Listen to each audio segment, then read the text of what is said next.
ഒരവധി കിട്ടിയപ്പം എങ്ങോട്ടെങ്കിലും കറങ്ങാൻ പോകാമെന്ന് വിചാരിച്ചു. എങ്ങോട്ട് പോകുമെന്നായിരുന്നു ആലോചന മൊത്തം. അങ്ങനെ എന്തായാലും വിചാരിച്ചു ഇല്ലിക്കക്കല്ലോട്ട് പോയാലോ എന്ന്. ഇല്ലിക്കക്കല്ല് ലക്ഷ്യം വെച്ച് അതിരാവിലെ ബസ് കയറി ഈരാറ്റുപേട്ട വന്നിറങ്ങി. അവിടുന്ന് തീക്കോയി അടുക്കം വഴിയുള്ളൊരു ബസ്സിൽ കയറി തീക്കോയി വന്നിറങ്ങി.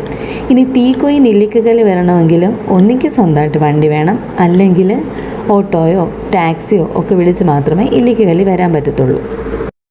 ഇനി സ്വന്തമായി വണ്ടി ഉണ്ടെങ്കിലും വിളിച്ച് വരുവാണെങ്കിലും ഈ ചെക്ക് പോസ്റ്റ് വരെ വണ്ടി കടത്തി വിടത്തുള്ളൂ. അവിടുന്ന് നടന്നോ ജീപ്പ് വഴിയോ നമുക്ക് ഇല്ലിക്കക്കല്ലിൻ്റെ താഴ്ഭാഗം വരെ എത്താൻ പറ്റും. ഇനി ജീപ്പിനാണെങ്കിലും നമ്മൾ കയറുന്നതിനാണെങ്കിലും പാസ് എടുക്കണം. ഉച്ചയ്ക്കാണ് എത്തിയത്. എന്നാലും കോടയും തണുപ്പും ഒക്കെ ആയിട്ട് നല്ല അടിപൊളി രസമായിരുന്നു. ഈ കുന്ന് കയറി അങ്ങ് മുകളിൽ ചെന്നാൽ മാത്രമേ നമുക്ക് ഇല്ലിക്കക്കല്ല് കാണാൻ സാധിക്കത്തുള്ളൂ. കുറച്ച് കഷ്ടപ്പെട്ടാണെങ്കിൽ നമ്മൾ ഈ കുന്നെല്ലാം കയറി മുകളിൽ വന്ന് നമുക്ക് കാണാൻ സാധിക്കുന്ന ഒരു അടിപൊളി കാഴ്ചയാണ് കേട്ടോ. ഇതാണ് ഇല്ലിക്കക്കല്ല്. കോട്ടയം ജില്ലയിലാണ് ഇതുള്ളത്.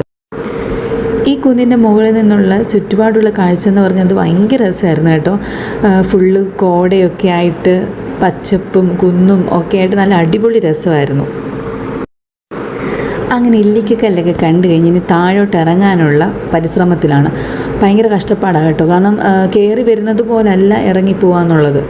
ഭയങ്കര ബുദ്ധിമുട്ടിയാണ് ഇറങ്ങി താഴെ ചെന്നത്.